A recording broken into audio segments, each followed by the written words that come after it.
Hello everyone, and welcome back to Topical Economics. In today's video, we're diving deep into the world of households and their economic behaviors by exploring some multiple-choice questions from past papers. We will be looking at various scenarios and concepts that impact how households make financial decisions.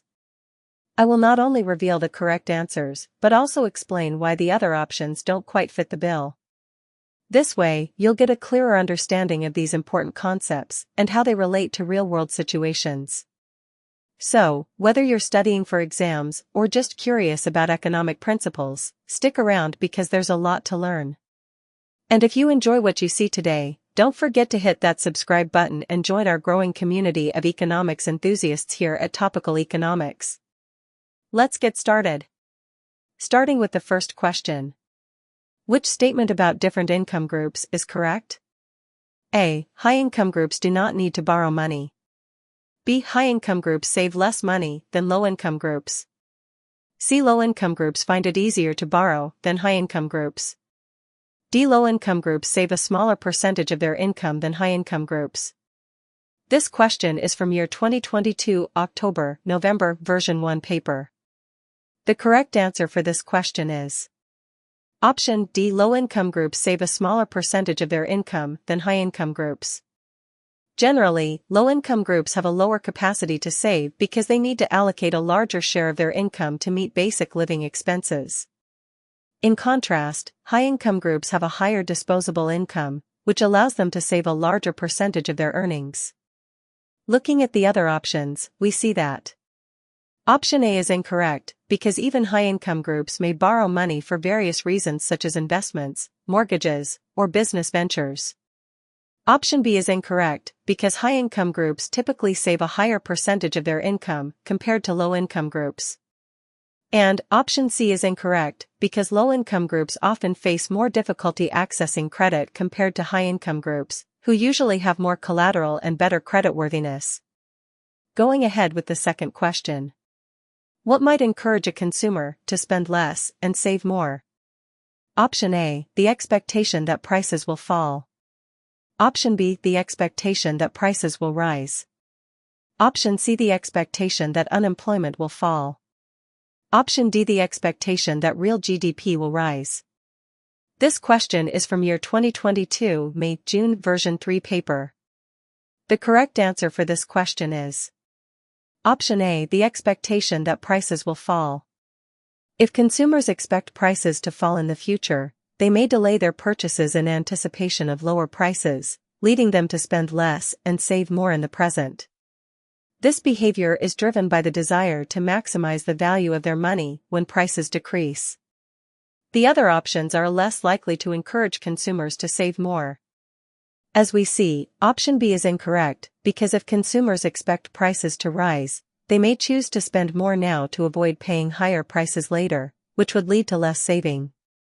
Option C is incorrect, because the expectation that unemployment will fall usually indicates a stronger economy and greater job security, which might encourage more spending rather than saving. And Option D is incorrect, because the expectation that real GDP will rise is often associated with economic growth and increased consumer confidence, leading to higher spending rather than increased saving. Moving to the third question. The table shows how three people, X, Y, and Z, spend their income. What is the likely order of income, from lowest income to highest income, for these three people? Option A, YXZ. Option B, YZX. Option C, ZXY. Option D, ZYX. This question is from year 2022 May-June version 1 paper. The correct answer to this question is Option C, ZXY. Typically, as income increases, the percentage of income spent on necessities like food, clothing, and housing decreases, while the percentage spent on luxury goods and entertainment increases. We see that Person Z spends the highest proportion, 50%, of their income on food, clothing, and housing, indicating that they likely have the lowest income. Person X spends 30% on food, clothing, and housing and a higher proportion, 35%, on luxury goods, suggesting a moderate income. Person Y spends only 25% on food, clothing, and housing, and the highest proportion, 40%, on luxury goods, suggesting they have the highest income. Thus, the likely order of income from lowest to highest is Z, X, Y. Moving to the fourth question. Average incomes rose by 5%, but savings did not rise. What might explain this? A. Consumer confidence in the economy fell. B. Incomes rose more slowly than the rate of inflation. C. Interest rates for savings rose. D. The rate of income tax was reduced. This question is from year 2021 May-June version 3 paper. The correct answer for this question is Option B. Incomes rose more slowly than the rate of inflation. If average incomes rose by 5% but the rate of inflation was higher than 5%, the real purchasing power of consumers would decrease. This would lead to consumers spending a larger portion of their income just to maintain their current standard of living, leaving less available for savings. When we look at the other options, we see that Option A is incorrect, because if consumer confidence in the economy fell, people would be more likely to save rather than spend, which would increase savings. Option C is incorrect, because if interest rates for savings rose, this would typically encourage more saving, not less. And Option D is incorrect, because if the rate of income tax was reduced, people would have more disposable income, which could potentially increase both spending and savings. Moving to the fifth question. What might cause consumers in a high-income economy to both save more and spend more? A. An increase in the rate of interest. B. An increase in wealth. C. Expectation that prices will fall in the future. D. Inflation rising at a faster rate than wages. This question is from year 2021 May-June version 2 paper. The correct answer for this question is Option B. An increase in wealth. In a high-income economy, an increase in wealth, example, from rising asset values such as property or investments, can lead to consumers both spending more and saving more. This is because an increase in wealth boosts consumer confidence and disposable income, allowing individuals to allocate more money toward both expenditures and savings. The other options are less relevant in that way. Let us look at them. Option A is incorrect, because an increase in the rate of interest would generally encourage saving more, but could discourage spending. Option C is incorrect, because the expectation that prices will fall in the future typically leads consumers to save more and delay spending, not increase both. And Option D is incorrect, because if inflation rises at a faster rate than wages, consumers' purchasing power decreases, which would likely reduce spending and potentially savings as well. Moving to the sixth question. What is the most likely result of an increase in interest rates? A. A fall in consumer spending. B. A fall in productivity. C. A rise in borrowing. D. A rise in investment. This question is from year 2020 Specimen version 1 paper. The correct answer for this question is Option A. A fall in consumer spending. An increase in interest rates makes borrowing more expensive and saving more attractive. This typically leads to a reduction in consumer spending, as consumers may choose to save more and reduce spending on credit or loans. Higher interest rates can also lead to higher mortgage and loan payments, which reduces disposable income available for other spending. When we see the other options, Option B is incorrect, because a rise in interest rates does not directly cause a fall in productivity. Productivity is influenced by factors such as technology, labor efficiency, and investment.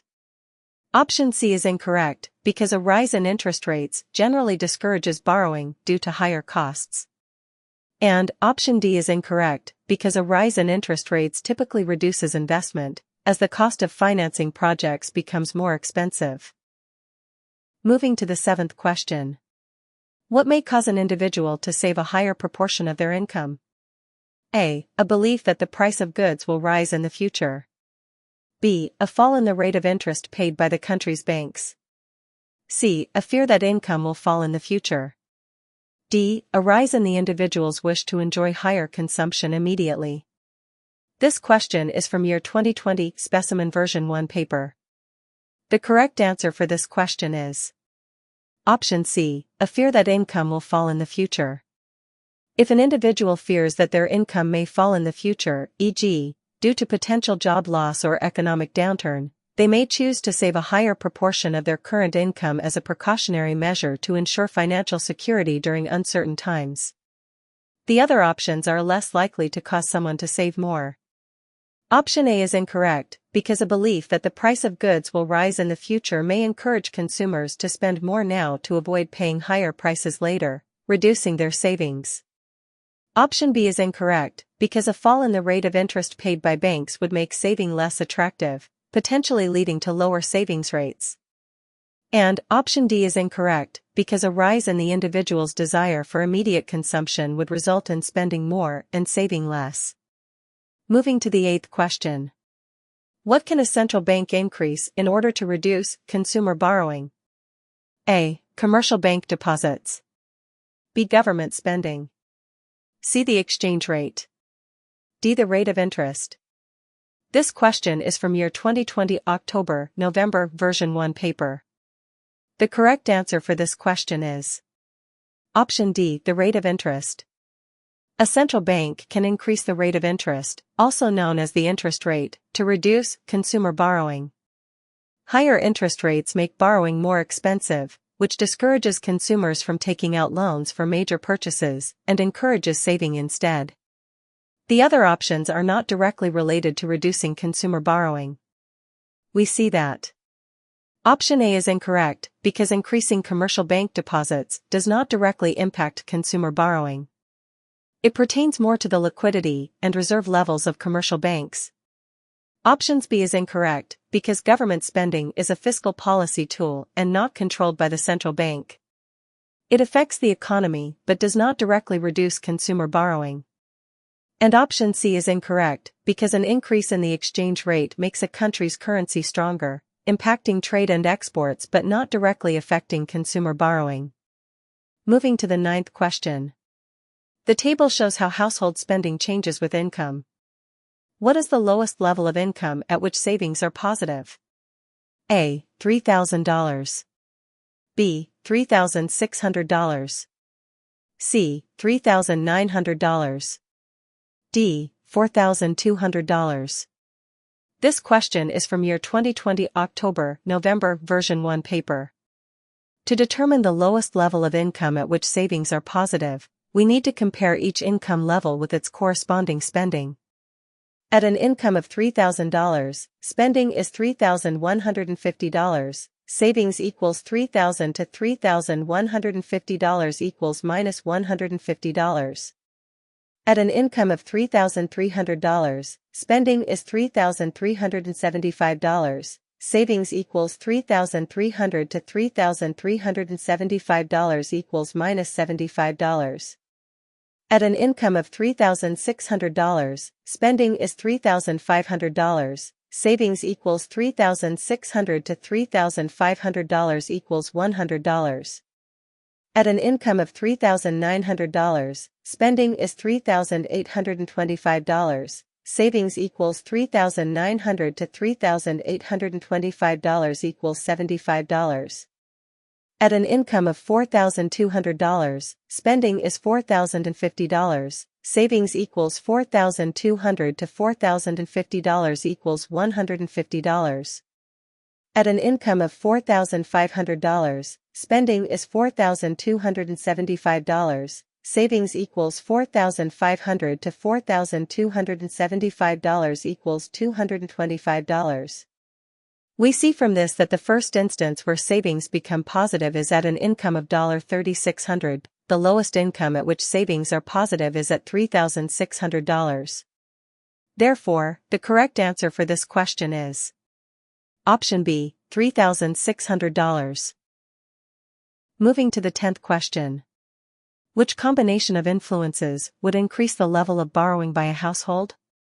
This question is from year 2020 May-June version 1 paper.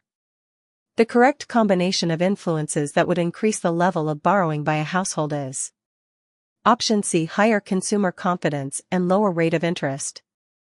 Higher consumer confidence indicates that households feel secure about their financial future and are more likely to take on debt, believing they can manage repayments. Lower rate of interest reduces the cost of borrowing, making loans more attractive and accessible to households. The other options either do not lead to increased borrowing or may even discourage it. Let us discuss each. Becoming pensioners typically leads to reduced income, which may lower borrowing capacity. Greater wealth could increase borrowing capacity, but it doesn't necessarily lead to increased borrowing if individuals prefer to use their savings. Higher rate of interest discourages borrowing as it increases loan costs. Higher rate of inflation can create uncertainty, leading households to be cautious about taking on additional debt. Lower consumer confidence usually results in decreased borrowing as households may be worried about their financial stability. Greater availability of credit can lead to increased borrowing, but it must be accompanied by a favorable borrowing environment, such as lower interest rates. Moving to the 11th question. What would most likely cause a person to increase their savings? A. A decision to plan for retirement. B. A fall in income. C. A fall in interest rates. D. A reduction in tax-free savings schemes. This question is from year 2020 May-June version 2 paper. The correct answer for this question is Option A. A decision to plan for retirement. When a person decides to plan for retirement, they are likely to increase their savings to ensure they have enough funds to support themselves when they are no longer working. This decision often leads individuals to set aside a larger portion of their income for future needs. The other options are less likely to cause an increase in savings.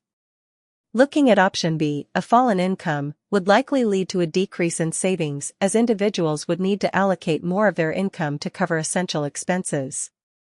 Option C, a fall in interest rates, may discourage saving, as the return on savings accounts becomes less attractive, prompting individuals to spend more rather than save.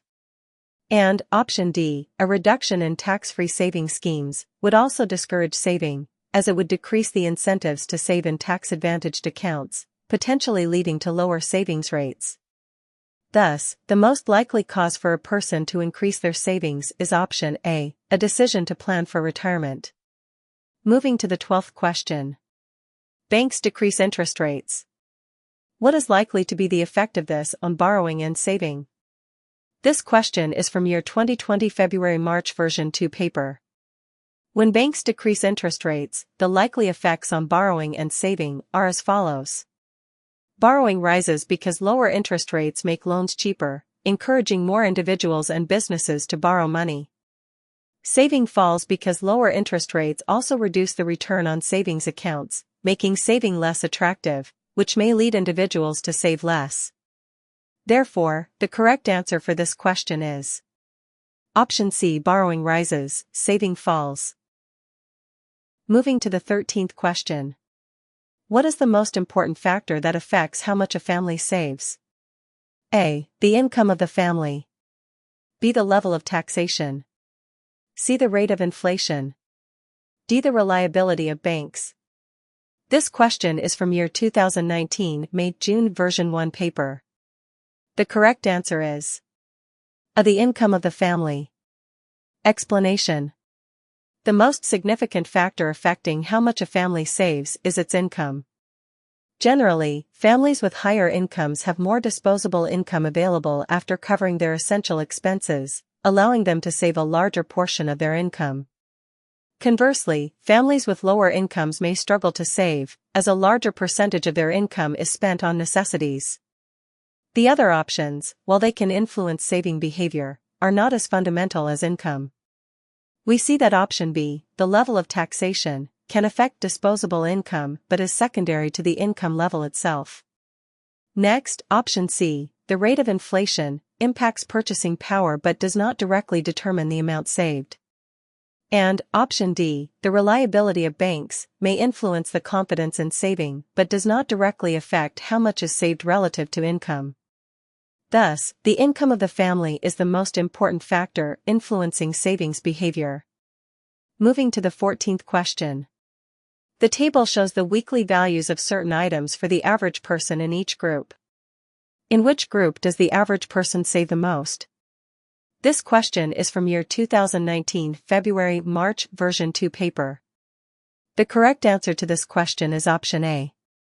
The group that saves the most is the employed workers, with savings of $100 and no borrowing. This is the highest positive savings among the groups, indicating they are the best at saving compared to their income and spending levels. Moving to the 15th question. What will cause the level of savings in an economy to rise? A. A fall in investment. B. A fall in real wages. C. A rise in income taxes. D. A rise in interest rates. This question is from year 2018 October-November version 2 paper. The correct answer for this question is option D. A rise in interest rates. A rise in interest rates typically encourages individuals and households to save more because they can earn a higher return on their savings. When interest rates increase, the opportunity cost of spending money rises, prompting consumers to hold on to their funds and save instead. This can lead to an overall increase in the level of savings in the economy. The other options would likely decrease savings or have less direct effects. Option A, a fall in investment, could indicate a weaker economy, which might reduce savings as businesses and individuals may have less income. Option B, a fall in real wages, would likely reduce disposable income, leading to lower savings as individuals need to spend more of their income on necessities. And option C, a rise in income taxes, reduces disposable income, potentially leading to lower savings as individuals would have less money available after taxes. Moving on to the 16th question. What is most likely to encourage the immediate purchase of an expensive item, such as a new car? A. Anticipating a fall in the rate of inflation. B. Expecting interest rates to fall. C. Making it easier to obtain a loan. D. Needing to plan for unexpected emergencies. This question is from year 2018 October-November version 3 paper. The correct answer for this question is option C, making it easier to obtain a loan. When it becomes easier to obtain a loan, consumers are more likely to purchase expensive items like a new car because they can finance the purchase with manageable monthly payments. Easier access to credit can lead to increased consumer spending on large-ticket items. The other options are less likely to directly encourage the immediate purchase of an expensive item. Option A, anticipating a fall in the rate of inflation, might influence purchasing behavior in the long term but is not an immediate factor. Option B, expecting interest rates to fall, could lead consumers to delay purchases in hopes of lower rates in the future, rather than making immediate purchases. And option D, needing to plan for unexpected emergencies, typically encourages saving rather than immediate spending, as individuals focus on building a financial cushion for emergencies. And option D, needing to plan for unexpected emergencies, typically encourages saving rather than immediate spending, as individuals focus on building a financial cushion for emergencies. Moving to the 17th question. The table shows the percent symbol, of income saved by different age groups. What can be concluded from the table? A. Over the age range shown total savings equaled total dis savings. B. The 15 to 29 age group has the lowest level of income. C. The 50 to 64 age group saves the highest percentage of its income. D. The 65 plus age group has a lower income than the 30 to 39 age group. This question is from year 2018 May-June version 1 paper. Let us analyze each options. Option A. Over the age range shown, total savings equaled total dis savings. This statement is not true. The 15 to 29 and 65 plus age groups have negative savings, dis savings, while the 40 to 49 and 50 to 64 age groups have positive savings. The net result does not suggest that total savings and dis savings are equal. Option B. The 15 to 29 age group has the lowest level of income. The table only shows the percentage of income saved, not the income levels themselves. We cannot conclude that the 15 to 29 age group has the lowest income based on this data alone. Option C. The 50 to 64 age group saves the highest percentage of its income. This statement is correct.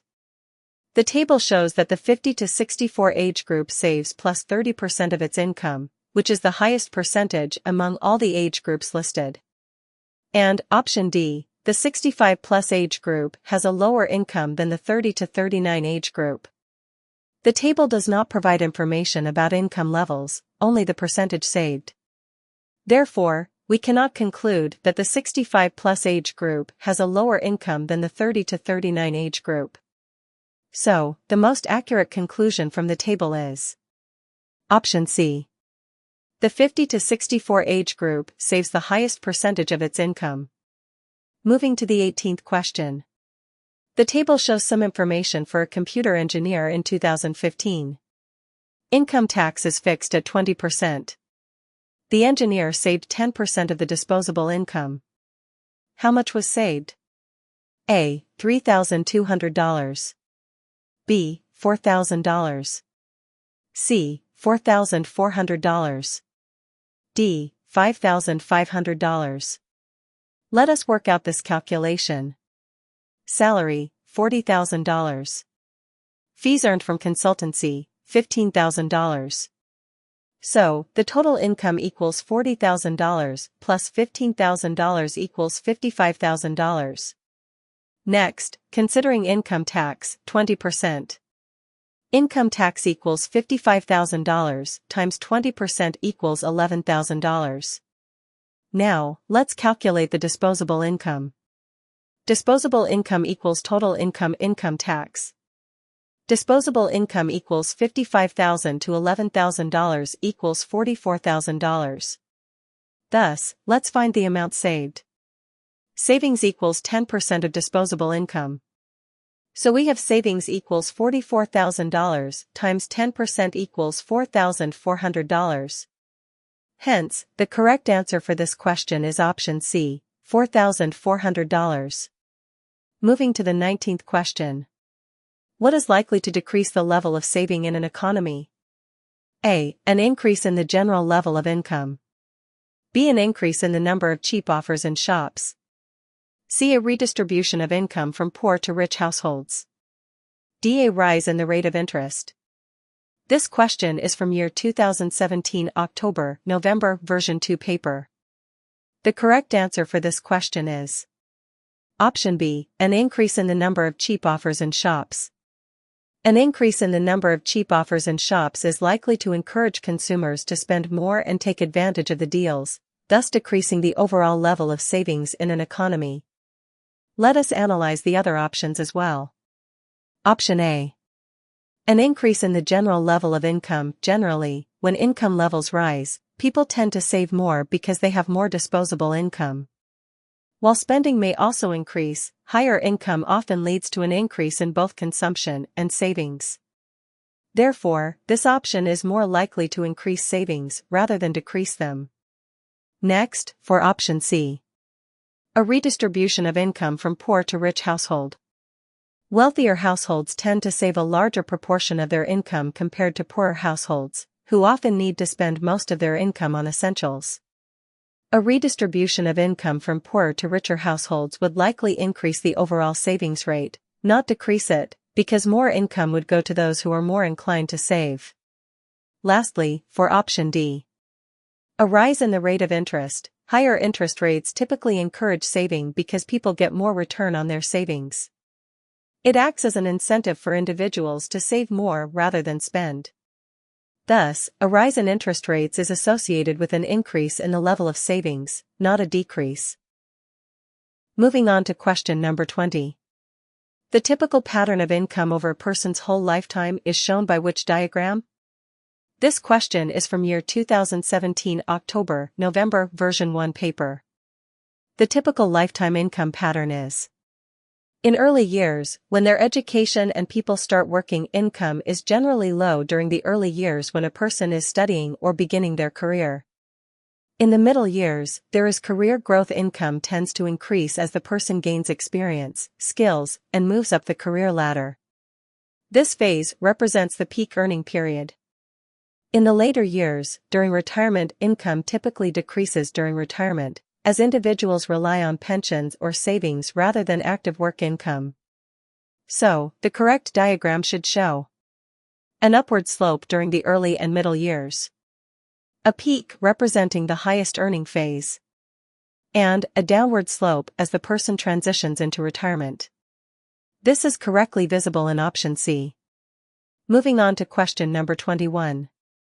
A student needs to borrow $60,000 to pay for a 5-year university course in medicine. What would motivate the student to borrow to pay for the course?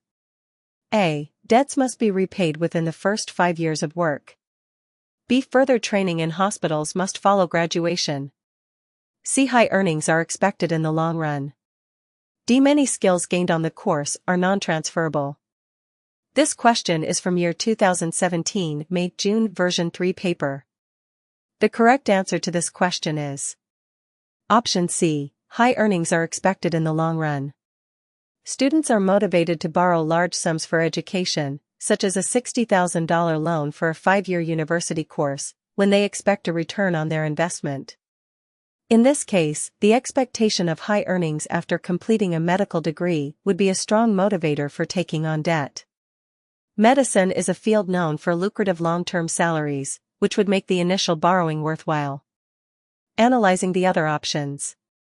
Option A, debts must be repaid within the first 5 years of work, would likely discourage borrowing, as a short repayment period could create financial strain. Options B.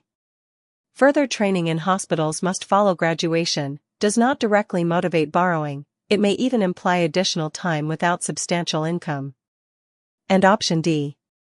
Many skills gained on the course are non-transferable, suggests limited job flexibility, which would not be a motivating factor for borrowing. Moving on to question 22. This table shows how 3 people spend their income. Put the 3 people in the most likely order of income from the lowest to the highest income. Option A, X, Y, Z. Option B, X, Z, Y. Option C, Y, Z, X. Option D, Z, Y, X. This question is from year 2017 February-March version 2 paper. To determine the most likely order of income from lowest to highest based on how each person spends their income, let's analyze their spending patterns again. Spending patterns for person X. Food and housing, 60%. Travel and leisure, 20%. Luxury goods, 20%. This shows that high spending on essentials, food and housing, suggests a lower income, as they allocate most of their budget to necessary expenses. For person Y, the spending patterns is food and housing, 20%. Travel and leisure, 40%. Luxury goods, 40%. Here, low spending on essentials and high spending on luxuries and leisure indicates a higher income. They can afford to spend less on necessities. Spending pattern for person Z is food and housing, 30%. Travel and leisure, 30%. Luxury goods, 40%. Here, moderate spending on essentials with a significant portion allocated to luxury goods suggests a middle income. So based on the analysis, lowest income is with person X, as he spends high percentage on essentials. Middle income is with person Z, as he has balanced spending. And highest income is with person Y, as he spends high percentage on luxuries. Therefore, the most likely order of income from lowest to highest is option B, X, Z, Y. Moving on to question 23. The table shows how household spending changes with income. What is the first level of income shown at which savings are positive? A. $4,000. B. $4,600. C. $4,900. D. $5,200. This question is from year 2016 October-November version 2 paper. As we calculate savings. Savings equals income, spending. For $4,000 income, savings equals $4,150 is equal to minus 150, negative savings. For $4,300 income, savings equals $4,375 is equal to minus 75, negative savings. For $4,600 income, savings equals $4,650 is equal to minus 50, negative savings. For $4,900 income, savings equals $4,900. $4,900 is equal to 0, break even, not positive. For $5,200 income, savings equals $5,200. $4,975 is equal to 225, positive savings.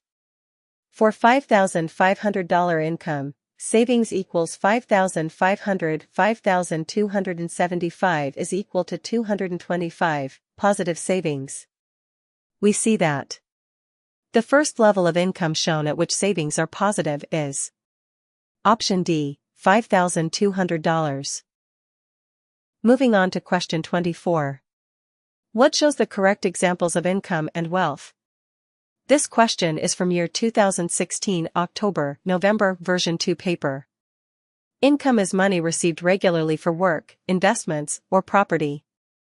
Wealth is the total value of assets owned.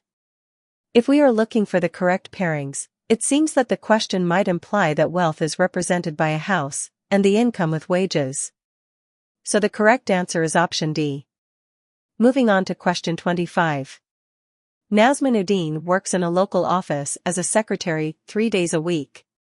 She lives with her parents in a small apartment. Mir Ali owns a successful fitness center that employs about 20 people. He owns a large house. Which is most likely to be correct? A. Nazmin spends a smaller proportion of her income than Mir. B. Nazmin saves most of her income. C. Nazmin would find it easier than Mir to borrow money. D. Nazmin has a lower disposable income than Mir. This question is from year 2016 October-November version 2 paper. Let us analyze the given options. Option A. Nazmin spends a smaller proportion of her income than Mir, may not be correct since Mir, with a successful business and a larger house, is likely to have more expenses and therefore may spend a larger proportion of his income on maintaining his lifestyle. Option B says Nazmin saves most of her income. Here, while Nazmin may save some of her income living with her parents, without knowing her income level and expenses, it's difficult to say she saves most of her income definitively. Option C. Nazmin would find it easier than Mir to borrow money is unlikely. Generally, a successful business owner like Mir, with established income and assets, would find it easier to borrow money compared to someone working part-time. Lastly, D. Nazmin has a lower disposable income than Mir. Is likely to be correct. Given that Mir owns a successful business and a large house, it's reasonable to assume that he has a significantly higher income than Nazmin, who works part-time. So the correct answer for this question is option D. Nazmin has a lower disposable income than Mir. This conclusion follows from the understanding that Mir's successful business and larger assets contribute to a higher disposable income compared to Nazmin's part-time secretary position. Moving on to question 26. The table shows how household spending changes with income. What is the first level of income shown at which savings are positive? A. $2,600. B. $2,900. C. $3,200. D. $3,500. Here, to determine the first level of income at which savings are positive, we need to calculate the savings for each income level. Savings can be calculated as savings equals income minus spending. Let's calculate the savings for each income level provided. For income equals $2,600, spending equals $2,625, so savings equals $2,600 to $2,625 equals minus $25, not positive. For income equals $2,900, spending equals $2,925, so savings equals $2,900 to $2,925 equals minus $25, not positive. For income equals $3,200, spending equals $3,190, so savings equals $3,200 to $3,190 equals $10, positive. For income equals $3,500, spending equals $3,275, we get savings equals $3,500 to $3,275 equals $225, positive.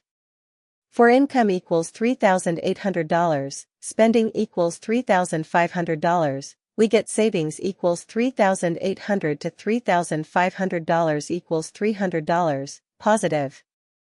For income equals $4,100, spending equals $3,725, we get savings equals $4,100 to $3,725 equals $375, positive. So, the first level of income shown at which savings are positive is option C, $3,200. Moving on to question 27. What does net income mean? A. Income after allowing for price changes. Option B. Income after paying regular household bills. Option C. Income less tax and government deductions. Option D. Income plus overtime payments. This question is from year 2016 October-November version 3 paper. Let us analyze each option. Option A. Income after allowing for price changes. Describes a concept more akin to real income, which adjusts for inflation or price changes, not net income. Option B. Income after paying regular household bills. Implies a form of disposable income after expenses, but it is not the definition of net income. Option C. Income less tax and government deductions. Is the correct definition of net income. Net income is what remains after all taxes and deductions have been subtracted from gross income. Lastly, option D. Income plus overtime payments. Would represent an increase in income but does not define net income, which is concerned with deductions. So, the correct answer for this question is option C. Income less tax and government deductions. Lastly, option D. Income plus overtime payments. Would represent an increase in income but does not define net income, which is concerned with deductions. So, the correct answer for this question is option C. Income less tax and government deductions. Moving on to question 28. The table shows how 3 people spend their income. For these 3 people, what is the most likely order of income, from lowest income to highest income? Option A, XYZ. Option B, YXZ. Option C, YZX. Option D, ZXY. Analyzing the spending patterns. Person Y spends the highest percentage, 50%, on food, clothing, and housing, indicating that they likely have a lower disposable income since more of their income goes toward necessities. Person X spends a significant amount, 40%, on luxury goods, which generally indicates a higher income as they can afford to spend more on non-essential items. And, Person Z allocates 40% each to entertainment and luxury goods, with only 20% on essentials, suggesting a moderate level of income. So, likely order of income is lowest income person is Y, as Y spends highest percentage on essentials. Middle income person is Z, as Z has balanced distribution but lower spending on essentials. And, highest income person is X, as X has higher luxury spending. Thus, the most likely order of income from lowest to highest is option B, YZX. This indicates that person Y has the lowest income, followed by person Z, and then person X, with the highest income. Moving on to question 29. The table shows how 3 people spend their income. For these 3 people, what is the most likely order of income, from highest income to lowest income? Option A, XYZ. Option B, YXZ. Option C, YZX. Option D, ZXY. This question is from year 2016 May-June version 1 paper. Person Y has the highest percentage spent on luxury goods, 40%, while having the lowest percentage on essentials, 25%. This suggests that they likely have a higher disposable income because they can afford to spend more on luxury items. Person X spends a good portion of their income on luxury goods, 35%, and entertainment, 35%, indicating a solid disposable income but less than Y. And, Person Z spends 50% on necessities, which indicates a tighter budget and suggests a lower overall income. Based on this analysis, the correct order of income from highest to lowest is Option B, YXZ. This indicates that person Y has the highest income, followed by person X, and then person Z with the lowest income. Moving on to question 30. The table shows how 3 people spend their income. Put the 3 people in the most likely order of their incomes, from the lowest income to the highest income. Option A, R, S, T. Option B, S, T, R. Option C, T, R, S. Option D, T, S, R. This question is from year 2015 October-November version 1 paper. Let us analyze. Person S allocates 45% of their income to food and clothing, which are generally essential expenses. This suggests they may have a lower disposable income since a higher percentage is going towards necessities. Person R spends 20% on food and clothing, with 40% each on entertainment and luxury goods. This indicates a greater ability to spend on luxury items, suggesting a higher disposable income. Person T has a balanced distribution with 35% on food and clothing, 40% on entertainment, and 25% on luxury goods. This distribution indicates a moderate income, less than R but more than S. So, based on the analysis of their spending habits, person S has highest percentage on necessities, indicating the lowest income. Person T has moderate income. And person R has highest income due to significant spending on luxury goods. Thus, the correct answer for this question is option B, S, T, R. This indicates that person S has the lowest income, followed by person T, and person R has the highest income. Moving on to question 31. A country's central bank raised the rate of interest from 1% to 4% per year. How would this change have affected the amount saved and the cost of borrowing by individuals? This question is from year 2015 October-November version 1 paper. When a country's central bank raises the interest rate from 1% to 4% per year, it typically has the following effects. Amount saved increased. Higher interest rates make saving more attractive because individuals earn more interest on their savings. Therefore, people are likely to save more. Cost of borrowing increased. As interest rates rise, the cost of borrowing also increases.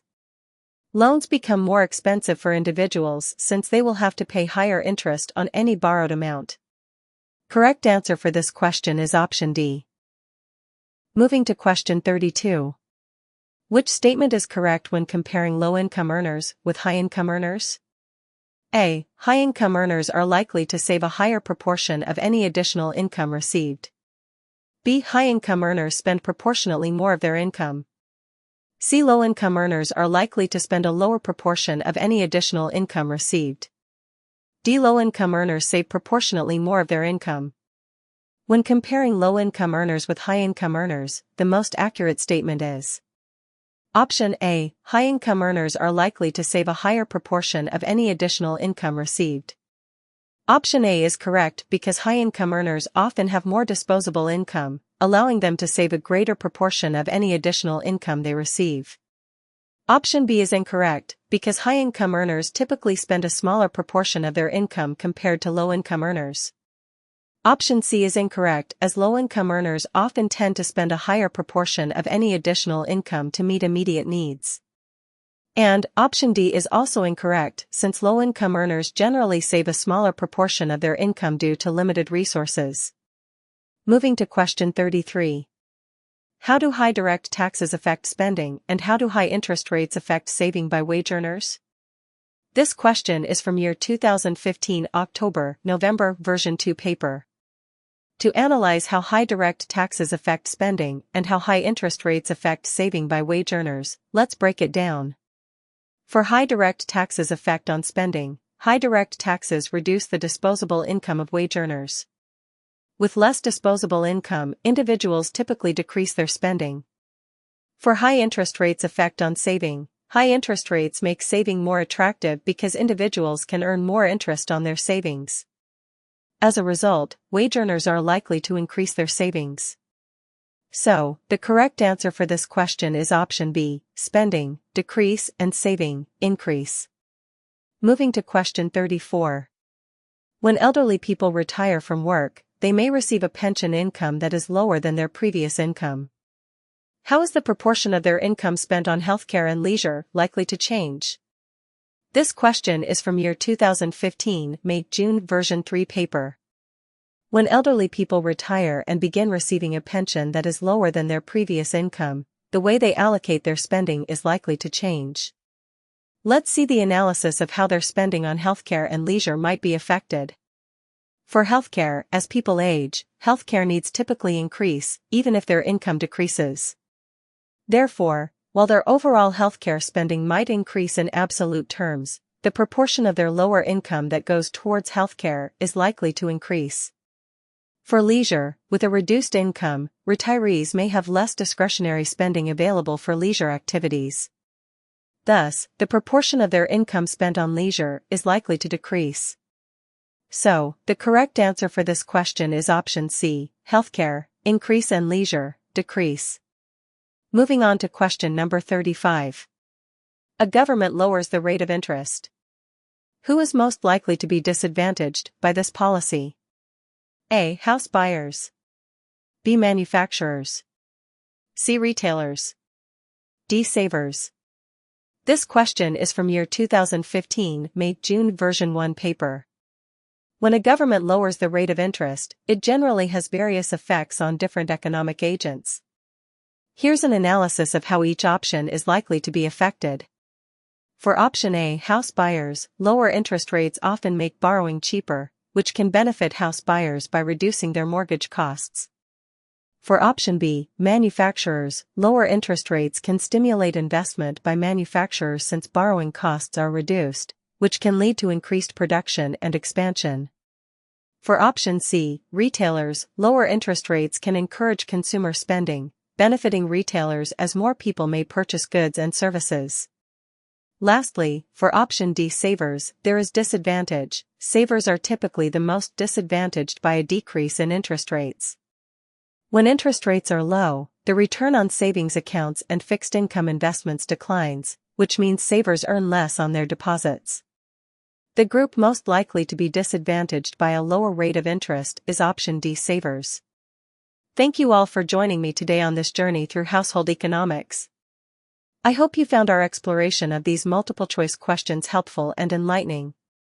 Your engagement means a lot to me, so if you learned something new or enjoyed the video, please give it a thumbs up. And remember, your thoughts and questions are always welcome, so feel free to leave a comment below. If you haven't yet, don't forget to subscribe to Topical Economics for more insights and discussions on economics topics that matter to you. Thanks again for watching, and I'll see you in the next video.